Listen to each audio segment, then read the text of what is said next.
شق البحار. Bismillahirrahmanirrahim. Alhamdulillah nahmaduhu wa nasta'inuhu wa nastaghfiruh wa na'udzu billahi min syururi anfusina wa min sayyiati a'malina may yahdihillahu fala mudhillalah wa may yudlil fala hadiyalah wa asyhadu an la ilaha illallah wahdahu la syarikalah wa asyhadu anna Muhammadan abduhu wa rasuluh amma ba'du.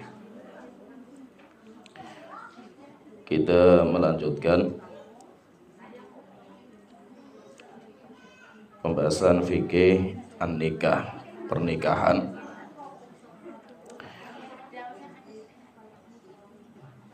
Dan pertemuan sebelumnya kita telah membahas tentang mahram.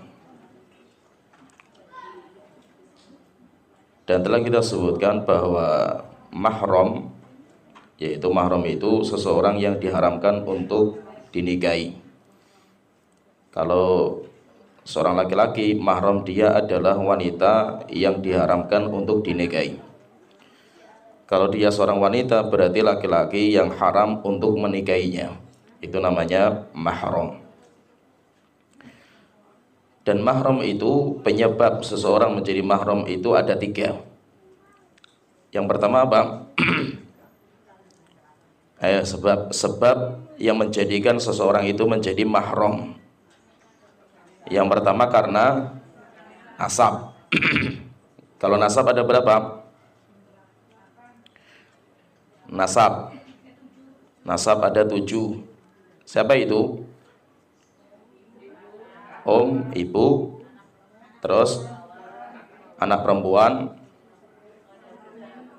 terus saudara, saudari perempuan, terus saudari kandung, saudari kandung, saudari seibu, saudari sebapak, terus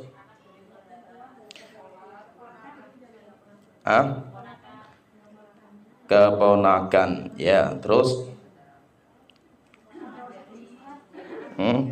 nanti susuan nanti, persusuan nanti. Terus ada ammah. Apa itu ammah? Bibi, yaitu saudarinya bapak kita.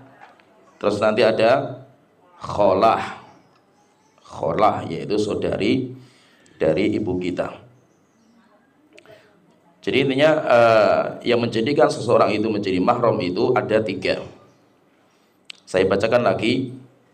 Yang pertama, beliau mengatakan di sini, wal muharramatu bin nassi, wanita-wanita yang diharamkan untuk dinikahi secara nas Al-Quran itu ada 14 orang, tetapi nanti kalau semuanya ada 17.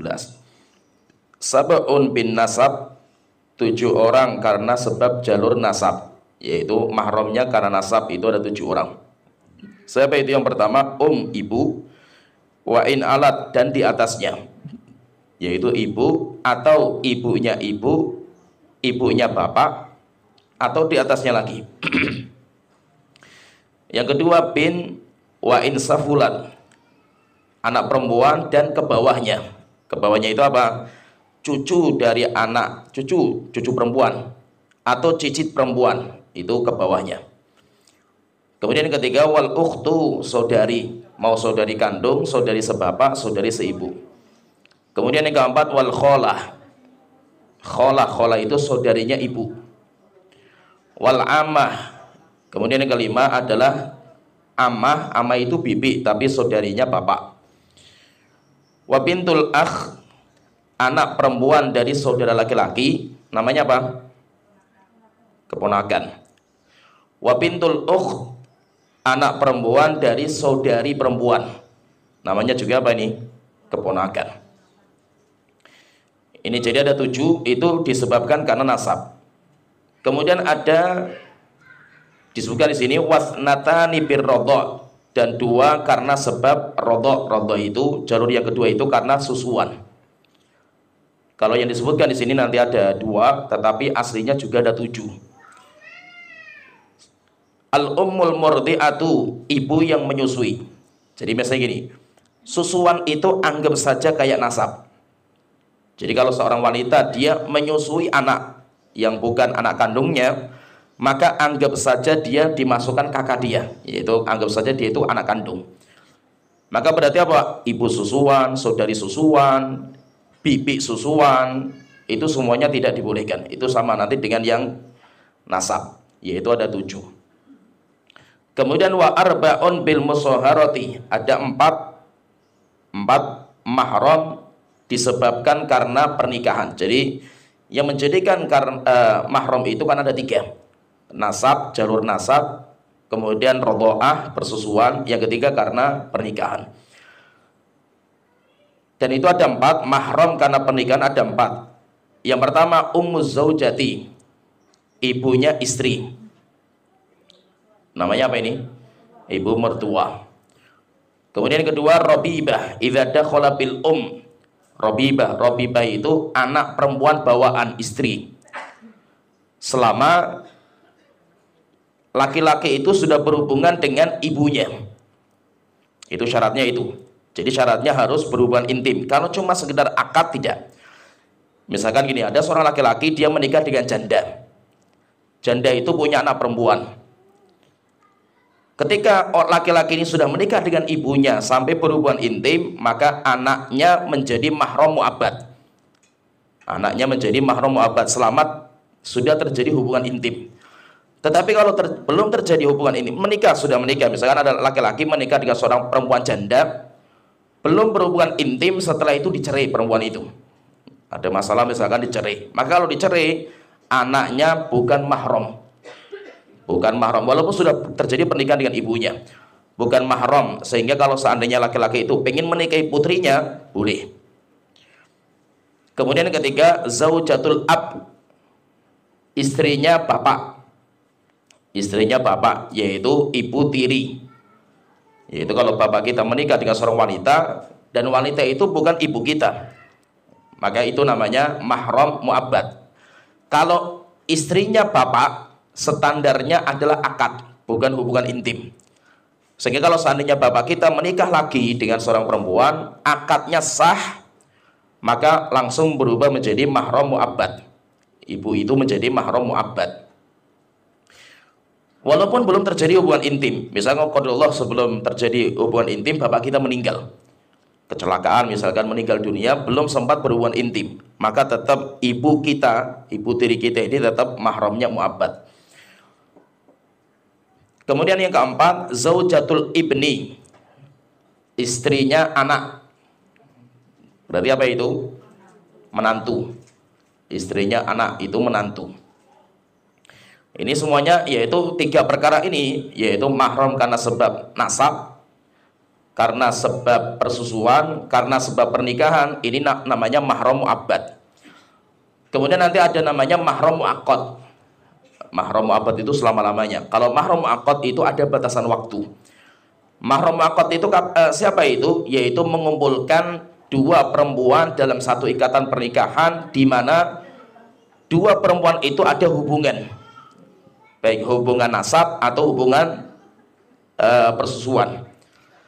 Misalkan seorang laki-laki dia menikah dengan seorang perempuan bersama dengan bibinya, yaitu dia menikah dengan 2 perempuan, sama-sama ini punya hubungan. 2 perempuan ini antara seorang wanita dengan bibinya, seorang wanita dengan saudarinya, maka itu mahramnya tidak dibolehkan. Ini mahram mu'aqqad. Seperti juga ipar. Ipar itu mahram, tetapi mahramnya mu'aqqad.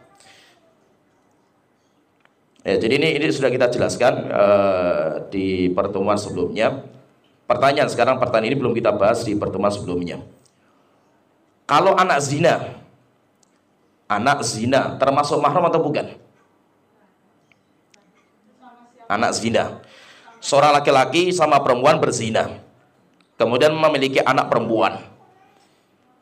Pertanyaan, lah bapak atau laki-laki yang menzinai ibunya dengan anak yang lahir itu mahram atau bukan?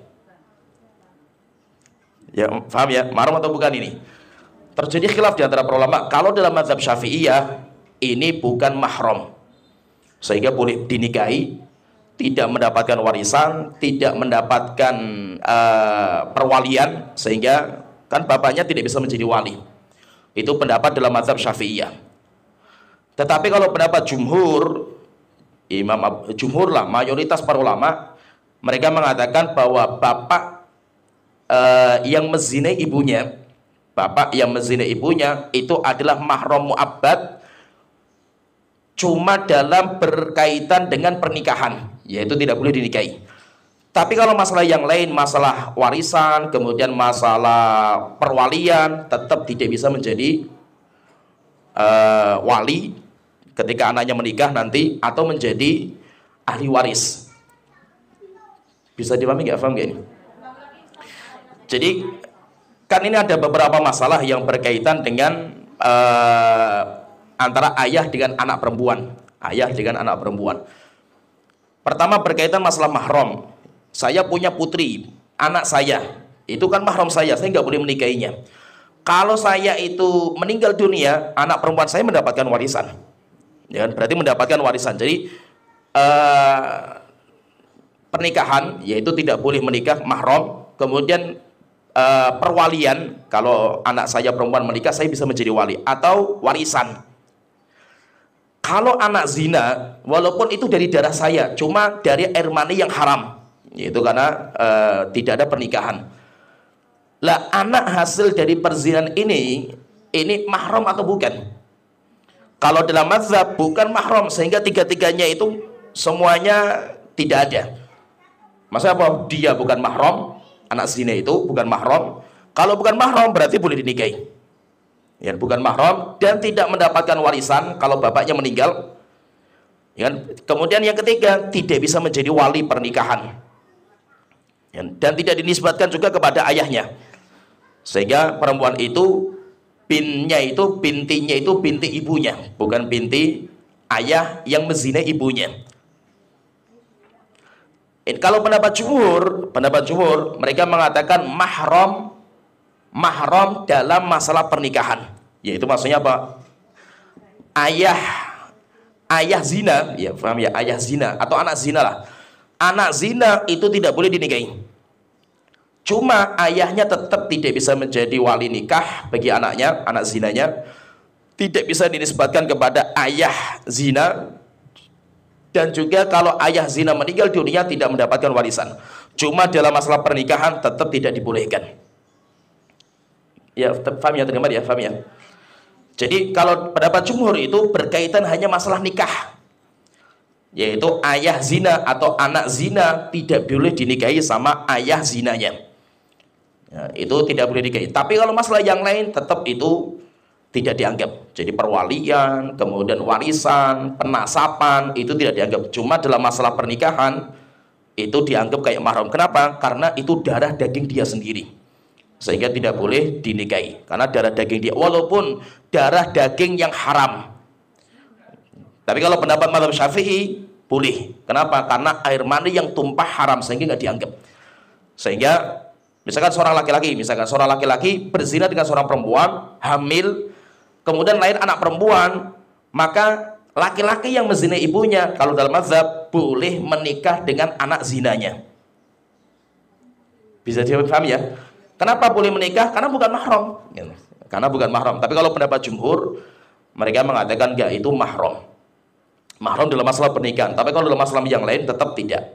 Bukan mahram dalam masalah yang lain. Ya, sekarang kita lanjutkan pembahasan berikutnya. Kita masuk di aib yang menyebabkan batal pernikahan.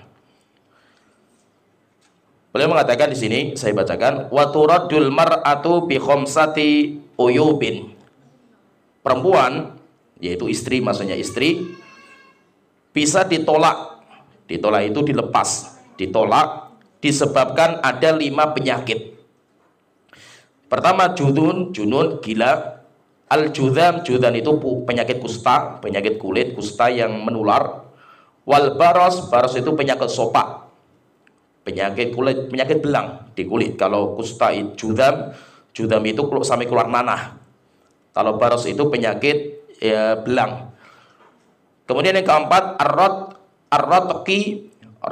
rotok itu tertutupnya lubang kemaluan karena ada daging, yaitu nempel, itu namanya rotok. Kemudian yang kelima wal qarn. Qarn itu insidat, yaitu insidat farjil mar'ati bil azm. Tertutupnya lubang kemaluan karena ada tulang yang menutupi. Jadi kalau ada seorang wanita dia punya 5 penyakit ini, 5 perkara ini, maka dianggap bukan istri, batal pernikahannya. Pernikahannya batal. Itu namanya fasakh. Nanti akan saya jelaskan sedikit. Fasakh dinamakan faskhun nikah. Wa yuraddur rajulu bi khamsati uyubin. Dan seorang laki-laki, yaitu berarti suami, itu juga bisa ditolak. Ditolak maksudnya tidak dianggap suaminya bi khamsati uyubin, karena ada 5 aib atau 5 penyakit. Al-junun, gila. Kemudian yang kedua judam, penyakit kusta. Wal baros, penyakit sopak. Wal jab, yaitu jab itu kemaluannya tidak bisa berdiri, yaitu apa namanya itu, ya seperti itulah, nggak bisa connect lah, nggak bisa connect. Wal unnah, atau terpotong kemaluannya, yaitu kemaluannya terpotong. Yaitu kalau dia punya 5 penyakit ini, maka batal pernikahannya, batal. Ya, ini sekarang kita membahas tentang masalah uyub atau dinamakan dengan fasakh nikah, fasakh. Jadi pernikahan, kalau kita itu menikah, kalau kita menikah dengan akad pernikahan, akad itu sebuah ikatan. Akad itu sebuah ikatan, dan dulu pernah kita sebutkan bahwa nikah itu intinya akad. Bukan acara walimah, acara resepsi, itu bukan masuk dalam ranah nikah. Ya, itu bukan. Nikah itu apa? Nikah itu akad. Nikah itu akad. Kalau sudah terjadi akad, akad itu kayak sebuah ikatan. Nah, itu Allah Ta'ala berfirman, wa akhadna minkum mitsaqan ghalidha. Kami wanita telah mengambil dari seorang laki-laki mitsaqan ghalidha, sebuah ikatan yang sangat kokoh. Nah, berarti kalau ada orang menikah, suami istri, laki-laki perempuan menikah, itu ada ikatan. Lah, ikatan ini yang bisa melepas hanya 2 orang. Ikatan pernikahan itu yang bisa melepas hanya 2 orang. Yang pertama suami. Yang pertama suami. Suami melepas ikatan pernikahan itu namanya tolak. Itu dinamakan dengan tolak. Tolak itu suami melepas ikatan pernikahan. Itu dinamakan dengan tolak. Yang kedua, yang bisa melepas ikatan pernikahan itu adalah hakim pengadilan, atau namanya qadhi. Kalau qadhi atau hakim yang melepas ikatan pernikahan itu dinamakan dengan fasakh.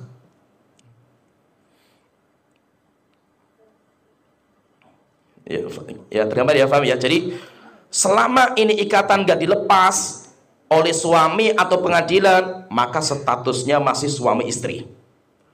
Hatta walaupun nggak pernah ketemu, wis pisah-pisahan mereka, wis laki-laki perempuan ribut, tapi semuanya PNS misalkan ya.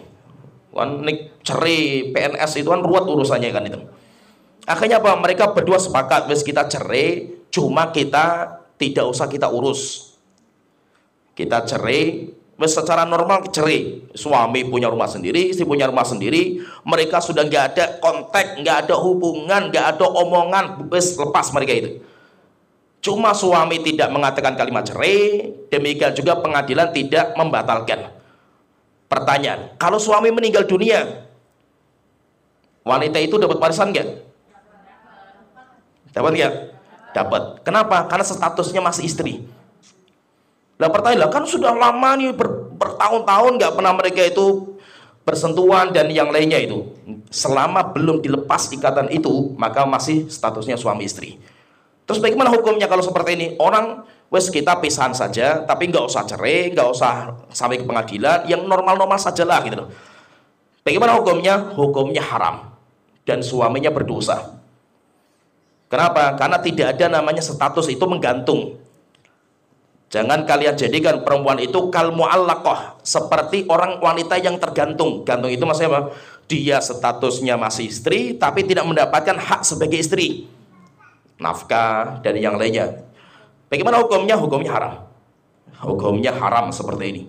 Sehingga apa? Kalau memang masih melanjutkan pernikahan, lanjutkan. Kalau tidak bisa, ceraikan, selesai gitu loh, dengan perceraian. Jadi tidak boleh menggantung, itu hukumnya tidak dibolehkan. Yang bisa menceraikan itu hanya satu dari dua orang ini. Satu dari dua orang. Misalkan kalau suami, misalkan suaminya zalim. Suami ribut sama istri, sudah mereka pisahan, tapi nggak mau menceraikan. Suaminya sudah kabur nikah lagi dengan perempuan lain, tapi istrinya tidak mau diceraikan. Sampai 10 tahun. Pertanyaan, boleh nggak perempuan itu menikah lagi? Boleh nggak? Sudah 10 tahun ini, 10 tahun, dan suaminya wis nggak, saya nggak ngurus kamu lagi wis. Laki-lakinya sudah menikah dengan perempuan yang lain.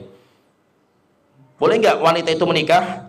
Tidak boleh. Kenapa? Karena ikatannya belum dilepas. Dengan bahasa cerai dari suaminya atau pengadilan yang membatalkan.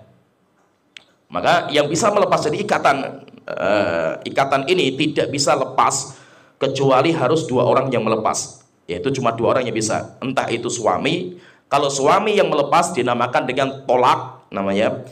Kalau pengadilan yang menceraikan maka dinamakan dengan al-fasakh, dinamakan dengan faskhun nikah. Lah di sini kita akan membahas di sini itu tentang namanya faskhun nikah. Sebabnya apa? Pengadilan itu kok bisa membatalkan pernikahan? Nanti ada banyak sebab.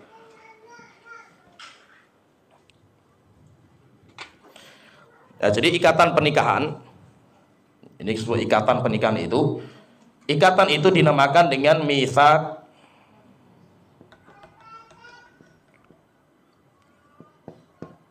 Ini kalau dalam Al-Quran, mitsaqun ghalidz.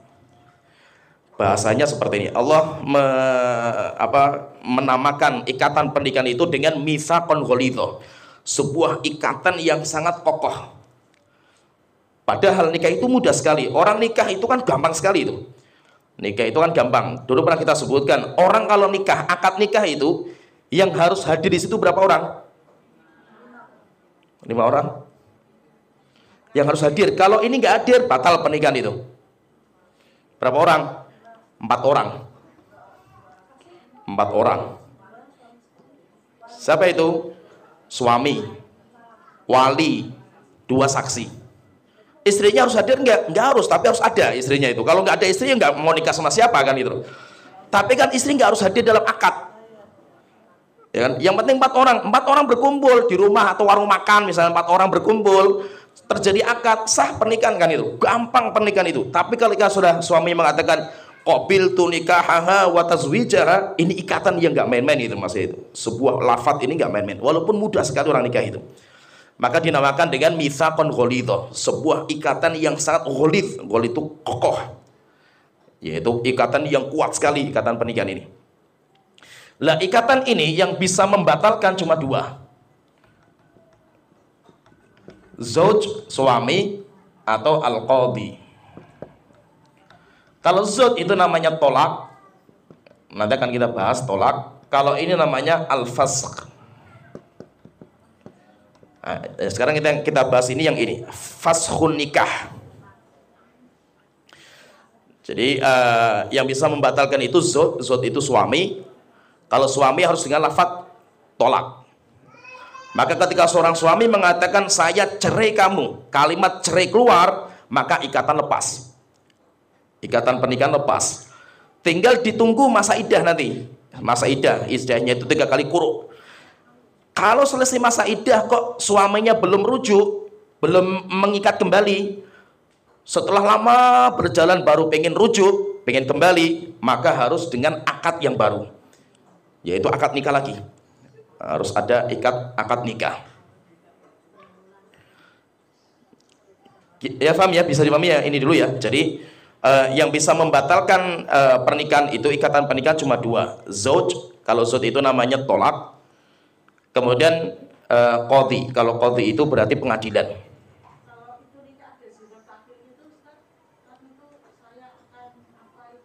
Enggak, kalau itu kan persyaratan itu. Itu bukan perceraian. Itu persyaratan. Terus bagaimana hukumnya? Hukumnya al-muslimun ala syurutihim. Seorang muslim itu berjalan bersama syaratnya. Misalkan syarat nikah, perempuan memberikan syarat, kalau nikah sama saya syaratnya tidak boleh poligami misalkan itu. Ketika sigot taklid suaminya mengatakan saya berjanji tidak akan poligami, gitu. Terus bagaimana? Ya harus jalankan, nggak boleh. Ini namanya syarat, persyaratan itu. Kalau dia menjalankan seperti itu dosa besar, haram karena dia mengingkari janjinya. Tapi apakah cerai? Enggak. Ya paham ya, bisa dipahami ya. Nah sekarang fasakh, kita akan membahas fasakh. Fasakh itu apa sih? Fasakh itu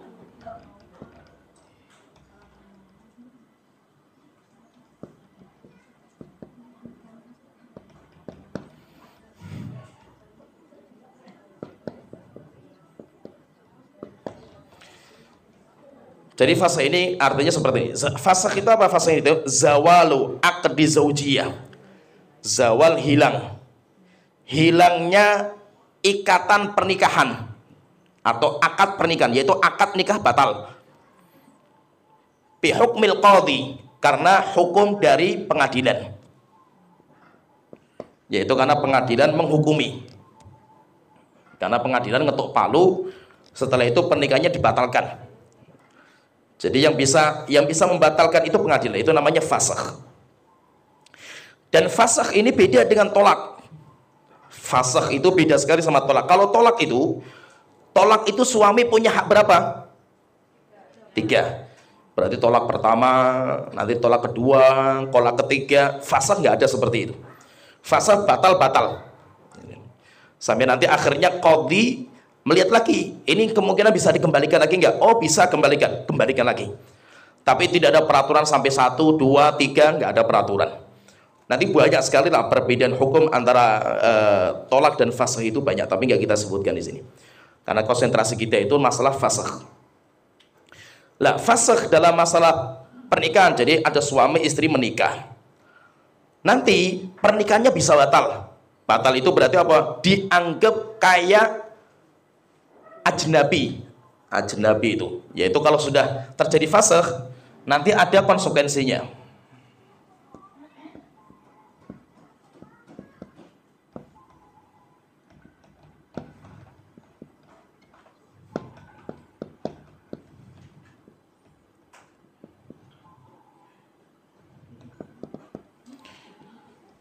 Jadi kalau pengadilan sudah ketok palu, batal pernikahan.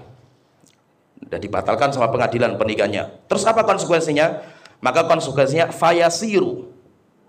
yasiru kullu wahidin minhuma ajnabiyan lahu. Maka suami istri itu kayak orang asing. Batal pernikahan kayak orang asing, kayak enggak pernah jadi suami istri lah itu. Jadi mereka itu kayak orang asing semua, wis. Setelah ketok palu berarti mereka itu kayak 00 lagi, wis. Kosong pak, ini dari kosong, wis 00 pokoknya itu. Jadi seakan-akan mereka itu nggak pernah menikah, seakan-akan mereka itu nggak pernah ada hubungan, batal semua, wis itu.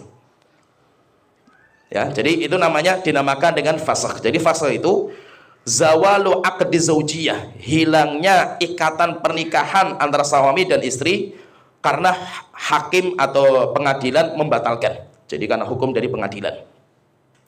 Maka setelah dibatalkan suami istri yang awalnya suami istri, maka mereka menjadi orang asing semua. Jadi kayak tidak ada pernikahan, mereka kayak tidak pernah menikah, sehingga semuanya batal. Lah nanti penyebabnya apa? Penyebabnya banyak. Contohnya misalkan nanti di antara yang kita bahas ini salah satu di antara penyebab batalnya pernikahan, yaitu karena ada uyub, ada aib, ada cacat dari pihak suami atau pihak istri sehingga pernikahan batal. Tapi bukan hanya ini penyebabnya banyak. Contohnya misalkan penyebabnya karena Islamnya seorang wanita, misalkan suami istri ini dulunya itu orang kafir, orang Kristen semua. Tiba-tiba istrinya masuk Islam, maka otomatis batal. Kalau suaminya tidak mau masuk Islam, pernikahan batal. Maka nanti pengadilan membatalkan pernikahan selama ini, batal pernikahan, karena itu namanya fasakh. Ya, contohnya lagi misalkan seperti li'an. Apa itu li'an? Pernah dengar nggak bahasa namanya li'an? Ini bahasa-bahasa ya dalam masalah hukum nikah itu ada li'an, ada ila, ada zihar. Itu nanti semuanya akan kita bahas semua. Li'an itu apa? Saling melaknat antara suami dan istri. Disebabkan apa? Disebabkan tuduhan zina. Contohnya misalkan suami melihat istrinya berduaan di kamar hotel sama laki-laki lain. Telanjang misalkan berduaan. Suaminya mengatakan, oh kamu pezina kamu itu. Tuduhan zina sampai kepada wanita atau istrinya itu. Maka kalau sampai pengadilan nanti tanya sama laki-laki itu, buktinya mana? Saksi 4 orang mana? Ya nggak ada saksi, wong saya melihat sendiri kan gitu loh. Atau cuma 2 orang, dia ngajak temennya polisi misalkan untuk melihat, misalkan ngecek atau geledah misalkan itu, grebek misalkan, ya cuma 2 orang, nggak bisa. 2 orang lapor pengadilan ada perzinaan, cambuk semua 2 orang ini, harus bawa 4 saksi. Nah, terus gimana kalau saya melihat istri saya seperti? Nggak bisa, harus kamu bawa saksi. Maka laki-laki ini bisa selamat. Laki-laki ini kalau bawa saksi 4 laki-laki yang melihat langsung, maka laki-laki ini nanti dihukum cambuk. Cambuknya berapa kali cambukan? 80 kali cambukan. 80 kali cambukan. Kalau dia tidak membawa 4 saksi, 80 kali cambukan. Lah, suami ini bisa bebas dari cambukan dengan cara melaknat istrinya. Dilaknat istrinya itu. Yaitu dia mengatakan, demi Allah saya bersumpah bahwasanya saya adalah benar terhadap tuduhan kepada istri saya, bahwa istri saya itu berzina. Ngomong sampai 4 kali di atas mimbar di hari Jumat, dihadiri oleh masyarakat banyak. Kalau sampai berkaitan dengan kehamilan, misalkan kalau istrinya itu hamil atau punya anak, ini anak zina, dia juga mengatakan, dan saya berlepas diri dari anak zina ini bukan anak saya. Setelah yang kelima, kemudian dia mengatakan, dan saya siap dilaknat sama Allah Ta'ala kalau seandainya saya itu bohong. Kalau dia sudah melanat istrinya, li'an istrinya, maka tuduhan jatuh kepada istrinya, maka nanti istrinya dirajam. Istrinya ini, istrinya bisa bebas dari hukuman rajam dengan cara apa? Meli'an suaminya juga. Kalau sudah saling meli'an seperti ini, melaknat, meli'an seperti ini, batal pernikahan. Pengadilan menghukumi batal, nggak bisa kembali selama-lamanya. Itu namanya apa? Fasakh. Cerai nggak itu? Nggak, karena suaminya tidak mencerai kan gitu. Tapi suaminya meli'an, namanya meli'an. Tapi itu bukan cerai. Itu bukan cerai, tapi dinamakan dengan fasakh, yaitu pengadilan nanti akan membatalkan pernikahan. Nah, berarti maksudnya di sini berarti apa? Fasakh atau pembatalan pernikahan itu sebabnya banyak sekali. Misalkan gini, suami istri semuanya muslim, tiba-tiba suaminya murtad, batal pernikahan. Jadi langsung bisa dibatalkan. Karena kan tidak boleh wanita muslimah bersama ikatan dengan laki-laki yang bukan muslim. Itu kan batal pernikahan itu. Nah, jadi intinya seperti itu. Intinya itu namanya fasakh. Ini bukan cerai loh ini. Kalau cerai itu kan suaminya mengatakan kamu saya cerai. Itu namanya perceraian. Kalau ini bukan, suami tidak mengatakan kalimat cerai. Cuma pengadilan yang menghukumi pernikahannya batal. Lah, pengadilan yang menghukumi seperti ini itu dinamakan dengan fasakh dan harus pengadilan. Kalau seandainya misalkan suami istri muslim, tiba-tiba suaminya murtad, mereka diem-diem baik lah itu, nggak pernah cerita sama pengadilan, nggak pernah lapor ke pengadilan, masih suami istri terus seperti ini. Pertanyaan, pernikahannya batal nggak? Ayo, pernikahannya batal nggak nih? Suami istri, suaminya murtad, istrinya muslimah, batal nggak pernikahannya itu? Lah kenapa? Tidak, selama pengadilan tidak membatalkan. Yang bisa membatalkan siapa? Pengadilan, harus datang ke pengadilan untuk dibatalkan sama pengadilan kan gitu. Cuma hubungan mereka berdua itu dianggap zina, sentuhan kulit saja hukumnya haram. Hukumnya haram, cuma tetap tidak bisa dibatalkan sampai pengadilan membatalkan. Jadi yang bisa membatalkan itu pengadilan. Nah, jadi intinya ikatan pernikahan itu lepas kapan? Ketika suami mencerai, yaitu suami yang melepas, atau yang melepas itu adalah pengadilan. Kalau pengadilan yang melepas itu dinamakan dengan fasakh.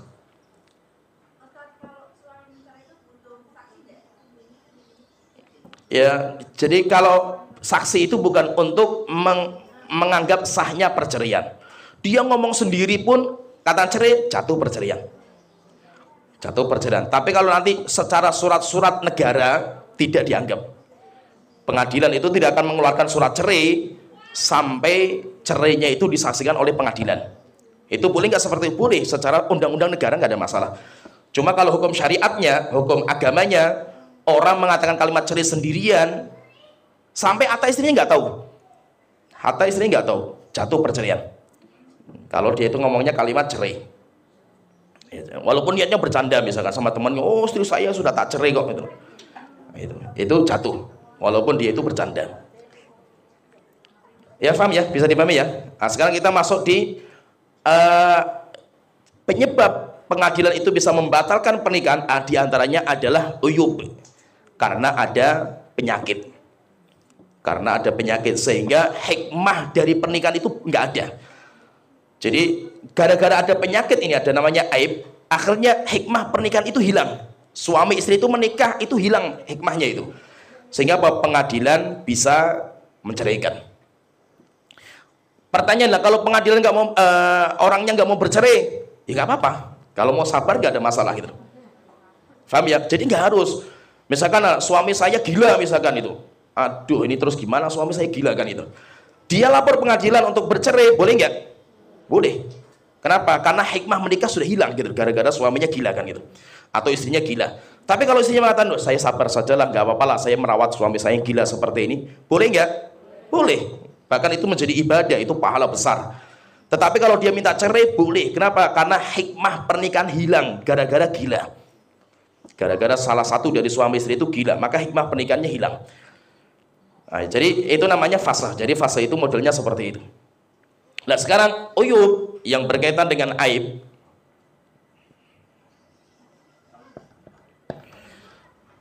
yaitu uyub. Uyub itu aib. Aib itu penyakit fisik yang berkaitan dengan fisik. Kalau ini penyakit fisik antara suami atau istri, itu nanti terbagi menjadi dua.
Ya sekarang kita masuk di al-uyub, yaitu uyub itu penyakit fisik yang menyebabkan pernikahan bisa batal. Tapi fahami, yang membatalkan adalah pengadilan. Tidak bisa kita sendiri, misalkan gara-gara suami saya gila, Oh, saya batal pernikahan. Anda siapa kok bisa membatalkan itu? Anda siapa gitu loh. Makanya tidak bisa. Anda tidak bisa membatalkan kecuali kalau suami dengan menceraikan, istrinya gila, suaminya menceraikan. Boleh nggak? Boleh. Nggak apa-apa. Tapi kalau suaminya tidak menceraikan, maka nanti pengadilan yang akan menceraikan. Jadi al-uyub, penyakit fisik yang menjadikan orang itu bisa batal, pernikahannya itu bisa batal, itu ada dua. Yang pertama penyakit yang al-mushtarikah bainahuma, penyakit yang suami istri sama-sama punya, keduanya sama-sama bisa gitu. Kemudian yang kedua penyakit yang al-mukhtassah bihima, khusus penyakit bagi laki-laki, khusus penyakit bagi perempuan. Kemudian kalau yang mushtarikah, yaitu penyakit yang bisa mengenai laki-laki atau perempuan, itu nanti ada tiga. Yang pertama junun, gila. Kemudian yang kedua judam itu penyakit kusta, jadi penyakit kulit yang mengerikan dan itu menular. Orang kalau melihat itu menjijikkan, sampai akhirnya bisa keluar nanah. Kemudian albaros itu penyakit sopak atau penyakit lepra, apa namanya di sini tuh, ya penyakit belang. Rasulullah itu juga pernah menikah dengan seorang perempuan. Rasulullah itu nggak dikabari kalau perempuan itu penyakit belang, dan penyakit belang itu menular. Maka Rasulullah ketika mau malam pertama, Rasulullah mengatakan, "Hudi itu, saya dibohongi. Saya dibohongi." Kenapa? Karena perempuan itu rupanya di pahanya itu ada bekas belang. Maka setelah itu sama Rasulullah dicari perempuan itu sama Rasulullah. Nah itu Rasulullah itu menikah itu bukan hanya 11 kali. Rasulullah menikah itu kalau riwayat yang paling masyhur itu 13 kali. Tapi ada dua wanita yang dicari sama Rasulullah. Yang pertama karena belang, dan Rasulullah menganggap beliau dibohongi sama walinya karena tidak berbicara masalah penyakit itu. Kemudian yang kedua, wanita yang dicarikan sama Rasulullah itu ketika Rasulullah mau malam pertama, dia mengatakan a'udzubillahi minka, saya berlindung kepada Allah dari engkau. Maka akhirnya Rasulullah mengatakan, ya sudah, kamu berlindung kepada zat yang paling mulia. Akhirnya dicari sama Rasulullah. Berarti ada dua wanita yang dicari sama Rasulullah, di antaranya karena ada penyakit belang. Nah, berarti intinya penyakit ini yang menjadikan orang itu nufroh itu, jadi gini, orang menikah itu tujuannya mendekati kan itu. Saya punya istri, saya bisa dekat sama istri. Seorang istri bisa dekat sama suaminya. Kalau gara-gara ada penyakit, akhirnya kita itu kayak membenci, kita itu menjauhi gitu. Nah, itu. Karena kita jijik atau karena karakternya itu jeroan gila, akhirnya kan kita semakin benci kan. Kita pengen lari lah itu dari suaminya, lari dari istrinya karena seperti ini. Maka ini yang menjadikan manfaat nikah, hikmah nikah sudah nggak ada gitu. Manfaat nikah nggak ada sehingga batal. Maka misalkan gini, kalau seandainya seorang suami misalkan istrinya tiba-tiba gila, dia sudah nggak bisa ini, aduh mumet lagi saya punya istri seperti ini kan gitu. Boleh nggak dia itu mencarikan istrinya? Boleh, nggak ada masalah. Kalau tidak mau mencarikan istrinya, lapor pengadilan. Atau suaminya gila karena banyak utang misalkan dan yang sampai stres misalnya suaminya itu, maka istrinya boleh lapor pengadilan bahwasanya suami saya sudah gila, saya tidak bisa hidup bersama suami saya. Maka nanti pengadilan, lah kenapa kok harus pengadilan? Nah, pertanyaan di sini, kenapa kok harus lapor pengadilan? Karena ini semua ini itu namanya umur ijtihadiyah. Maksudnya umur ijtihadiyah itu gini, ini benar-benar gila nggak sih orang ini kan gitu. Akhirnya nanti pengadilan menurunkan tim untuk mengecek orang ini gila bener atau tidak kan gitu. Tim apa namanya kayak gitu, tim psikolog atau apalah gitu. Ketika dicek, oh ini itu nggak gila, cuma pengen pisah sama istrinya kan gitu, biar ya, dan yang lainnya akhirnya pengadilan ya berarti ini bohongan. Karena ini itu semuanya itu perkara ijtihadiyah, yaitu sesuatu yang tidak paten. Paham ya mas saya ngomong ini ya? Sesuatu yang tidak paten harus diteliti gitu. Bener nggak ini penyakitnya judam? Bener nggak ini itu baros? Dan apakah bahaya? Apa ini sudah gila? Memang benar-benar gila? Itu kan perlu pembuktian gitu. Lah siapa yang berhak untuk membuktikan? Yang berhak adalah pengadilan, bukan pribadi. Maka kalau perempuan tiba-tiba mengatakan suami saya udah gila gitu, saya mau minta cerai itu, pengadilan nggak bisa kecuali diteliti dulu bener nggak suaminya itu gila dan yang lainnya kan itu. Ya jadi kenapa harus pengadilan? Karena nanti pengadilan yang memutuskan, oh ini seperti ini. Akhirnya nanti pengadilan mengeluarkan sebuah keputusan ketok palu, akhirnya pernikahan dibatalkan. Kemudian yang kedua, penyakit yang al-mukhtasah bihima, penyakit yang khusus. Ada yang khusus perempuan, ada yang khusus laki-laki. Kalau yang ini semuanya dua, penyakit yang khusus laki-laki ada dua yang membuat pernikahan bisa batal. Maka itu perempuan minta cerai karena ada penyakit seperti ini boleh. Jadi perempuan minta cerai itu boleh nggak? Boleh, selama ada sebab, selama ada alasan yang menyebabkan boleh minta perceraian. Yang pertama al-unnah, kemudian al-jab. Al-unnah itu ada muraf'iz zakar, yaitu ketika seorang suami kemaluannya tidak bisa berdiri, itu namanya al-unnah. Sehingga apa? Sehingga istri sudah tidak mendapatkan manfaat dari pernikahan. Untuk apa gitu loh nikah dengan seorang suami seperti ini kan itu. Ya, jadi akhirnya apa? Perempuan boleh minta cerai. Kemudian yang kedua al-jab. Al-jab yaitu maktu'udz zakar, seorang suami yang kemaluannya terpotong. Sehingga intinya apa? Hubungan intim sudah nggak bisa itu loh. Karena tujuan asal pernikahan itu adalah hubungan intim. Sedangkan anak dan ya itu nanti. Tapi tujuannya itu hubungan intim. Supaya apa? Supaya dengan menikah seseorang itu tidak akan berzina. Kan tujuannya seperti itu. Kenapa? Karena syahwat itu nggak bisa dibendung. Maka dengan cara menikah, nikah itu akan menghalangi orang untuk berzina. Kalau dengan menikah kok dia masih berzina, berarti pernikahan itu jadi masalah gitu. Kenapa kok masih seperti itu kan? Mungkin karena seorang wanita tidak merasakan ini, maksudnya itu tidak merasakan hubungan intim karena suaminya tidak connect atau suaminya itu terpotong kemaluannya. Ini kalau laki-laki. Kalau yang perempuan, khosotun binisa, yang khusus bagi perempuan ada namanya rotok. Penyakitnya itu namanya rotok. Kemudian ada namanya korn. Rotok itu sehingga nanti wanita yang punya penyakit seperti ini namanya rotkok. Perempuan namanya, nama penyakitnya itu, kalau nama perempuannya itu namanya rotkok. Kalau yang ini namanya korna. Ini nama perempuannya. Perempuan yang punya penyakit rotok namanya rotkok. Perempuan yang punya penyakit korn namanya korna. Rotok dan korna itu sama-sama apa? Dinamakan dengan insidadul farj, tertutupnya lubang kemaluan. Jadi insidat tertutup lubang kemaluan.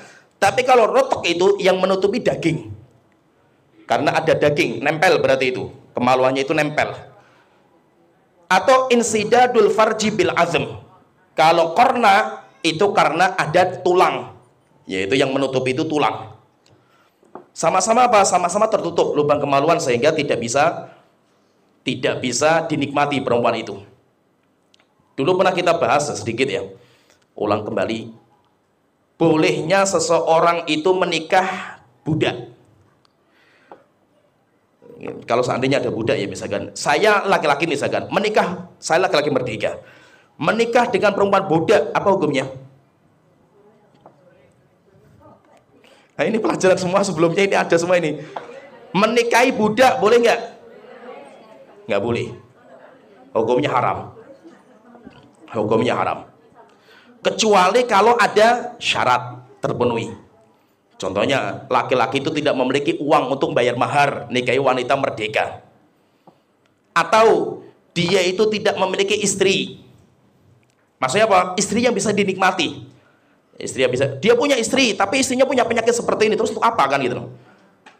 Dia punya istri tapi istrinya punya penyakit seperti ini, maka dia boleh menikah dengan budak.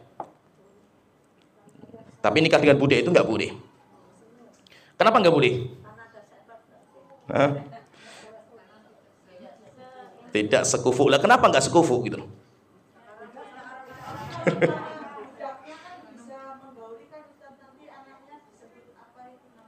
Ya ini bukan, ini menikah budak itu saya nggak punya budak. Kecuali kalau saya punya budak, saya nggak punya budak.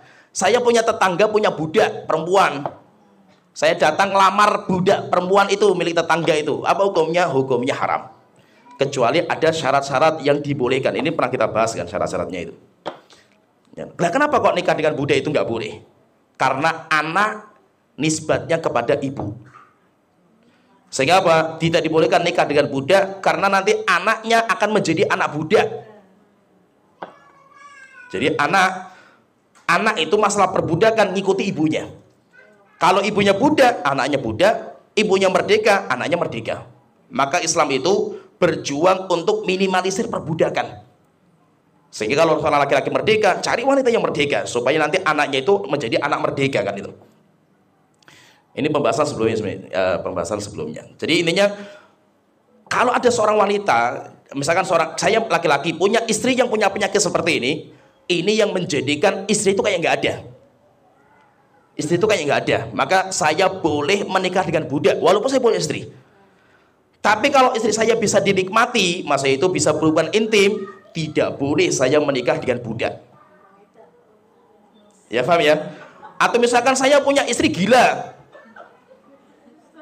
boleh nggak gara-gara itu saya nikah dengan budak? Boleh, karena nggak bisa dinikmati gitu. Istri gila nggak bisa dinikmati, nggak bisa diapa-apain kan itu. Ya, jadi maksudnya itu penyakit yang menjadikan pernikahannya itu bisa batal. Demikian juga misalkan seorang wanita misalkan suaminya itu nggak pernah connect, nggak bisa berdiri, kemaluannya misalkan itu. Nah terus mau apa gitu loh, pernikahan mau apa gitu loh.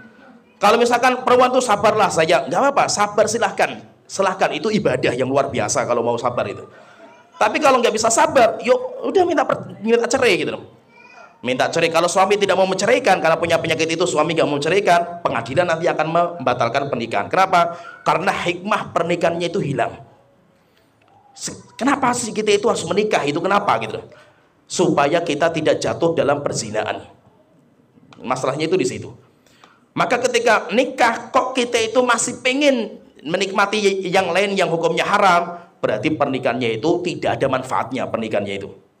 Kalau tidak ada manfaatnya, ya berarti batal. Maka itu kalau perempuan atau laki-laki punya penyakit seperti ini, maka hikmah pernikahan itu hilang.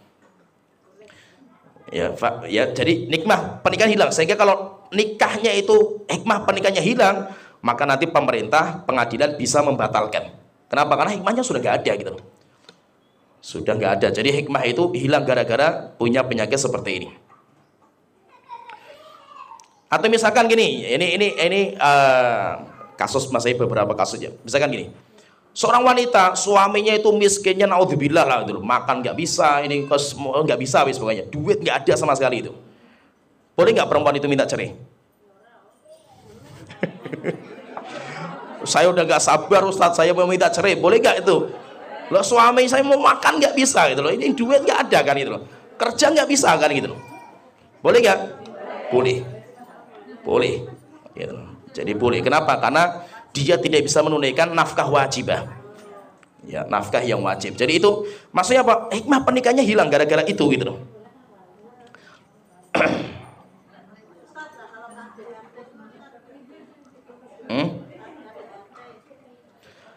Kalau KDART itu bisa nggak? Itu kezaliman namanya itu. Kezaliman. Boleh nggak gara-gara seperti itu istri itu minta cerai? Bisa. Atau suaminya fasik. Fasik itu pelaku dosa besar. Dia itu pemabuk, judi, terang-terangan, dinasihati nggak bisa, ini nggak bisa. Boleh nggak minta cerai? Boleh.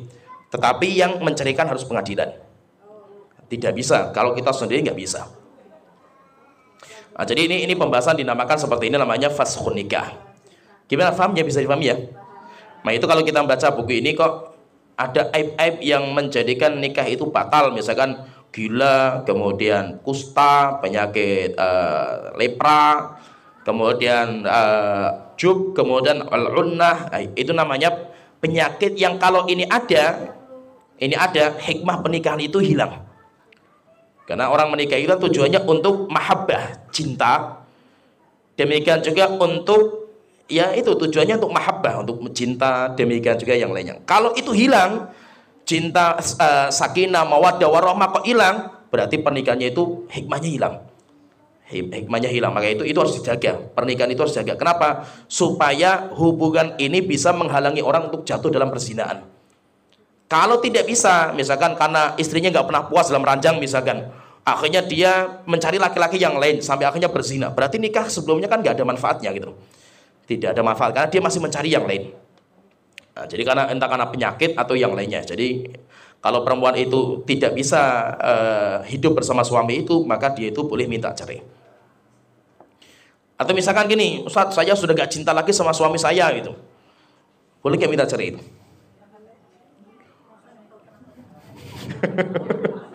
Suami saya udah ompong, sudah aduh saya nggak cinta lagi misalkan. Ya, boleh nggak? Ada zaman sahabat ada seorang wanita yang seperti itu. Dia kata, ya Rasulullah, saya kalau lihat suami saya mau muntah-muntah saya ini. Boleh nggak minta cerai? Rasulullah bolehkan, nggak ada masalah. Kalau memang sudah rasa cinta itu sudah nggak ada, maka itu kenapa ketika orang itu di rumah itu penampilan itu dijaga gitu loh. Penampilan itu dijaga. Bukan hanya perempuan saja yang perlu dijaga, suami yang perlu dijaga. Nah itu Rasulullah ketika masuk rumah pertama kali gosok gigi. Demikian juga kalau di rumah itu dandan. Bukan kalau keluar rumah baru dandan kan itu loh. Di dalam rumah dandan, kemudian rambutnya gayanya dipotong gaya-gaya Korea misalkan, nggak apa-apa gitu loh. Atau hidungnya ditindik pakai besi lingkaran seperti itu biar cantik, nggak apa-apa. Supaya apa? Supaya rasa cinta itu bisa langgeng gitu loh. Ya, karena nikah itu tujuannya untuk itu gitu loh. Tujuannya untuk itu. Maka itu ini cerita ya, Mas. Ini karena kita masuk bab nikah sehingga pembahasannya seperti ini. Kenapa kok Rasulullah itu ya? Coba perhatikan ya. Ini memang pembahasan seperti tapi penting. Nabi Muhammad itu kalau pulang safar, beliau tidak mau pulangnya itu malam. Kalau beliau sudah mau masuk kota Madinah malam, Rasulullah berhenti. Kapan beliau masuknya kota Madinah? Pulangnya pagi. Kenapa? Supaya tidak pas pulang ke rumah istrinya ngiler, bangun tidur, rambutnya kusut. Coba bayangkan itu. Ya kan, harus istrinya itu penampilannya semua, apalagi pulang dari safar kan gitu. Sampai alasan Rasulullah itu ya, kalau kita perhatikan hadisnya, coba nanti silakan dibaca di Google, cari Google banyak hadisnya itu. Sampai Rasulullah mengatakan supaya ketika kamu pulang ke rumah, istri kamu itu sudah memotong bulu kemaluan. Tuh, sudah sampai tingkatan seperti itu. Supaya apa? Pernikahan itu bisa langgeng gitu. Kan tujuan kita menikah supaya kita nggak berzina kan gitu. Kalau kita itu menikah kok nggak mendapatkan itu, kepuasan itu, sampai akhirnya kita melirik yang lain, ya berarti pernikahan kita nggak ada manfaatnya kan gitu. Ya, jadi maka penampilan itu dijaga. Penampilan itu dijaga. Penampilan laki-lakinya atau penampilan perempuannya itu dijaga. Kenapa? Karena ini nggak main-main. Namanya syahwat itu nggak bisa dibendung. Dan itu Allah takdirkan untuk diri kita. Semua manusia normal pasti punya syahwat, tidak mungkin tidak gitu. Alhamdulillah Allah membolehkan kita untuk meluapkan syahwat dengan cara yang halal, yaitu dengan cara menikah dengan pasangan kita. Atau kalau kita nggak bisa menikah, kita beli budak kalau ada budak. Ya kan? Kalaupun kita nggak bisa beli budak, ya kita menikah dengan budak. Kalaupun nggak ada lagi cara yang lain. Tujuannya apa? Supaya kita itu nggak jatuh dalam perzinahan. Karena zina itu dosa yang mengerikan, nggak main-main dosa zina itu. Nah itu penyakit-penyakit seperti ini, itu hikmah pernikahan bisa batal. Akhirnya ya pengadilan tidak ada cara kecuali harus dibatalkan pernikahannya itu. Nah pembatalan itu namanya fasakh. Ya sampai di sini pembahasan kita. Nanti kita lanjut lagi tentang mahar. Mahar ketika menikah. Jadi mahar itu patokannya berapa? Mahar itu nanti patokannya berapa? Nanti akan kita sebutkan. Patokan standarisasi bikin mahar ketika orang menikah itu seperti apa? Ada pertanyaan nggak? Faham ya? Ya.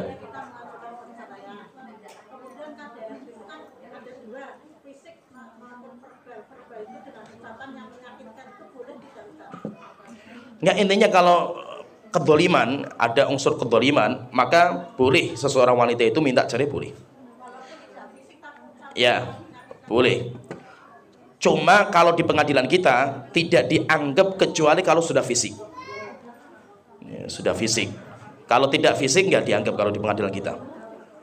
Tapi kalau itu unsur kedoliman nggak dibolehkan. Ya, ya gimana?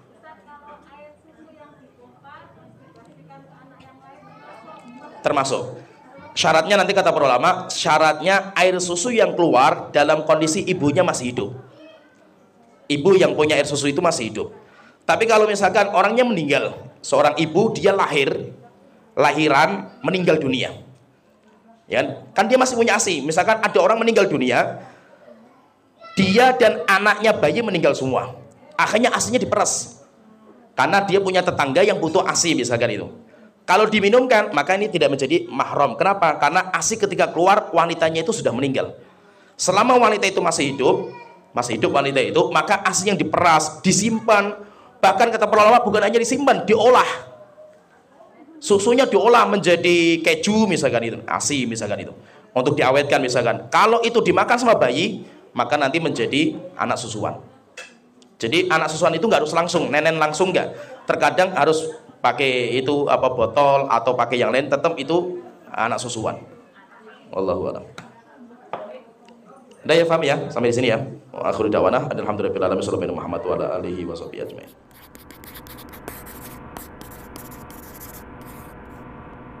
Donasi dakwah multimedia Nida Salam. Berikan donasi terbaik Anda untuk dakwah dan pendidikan Islam.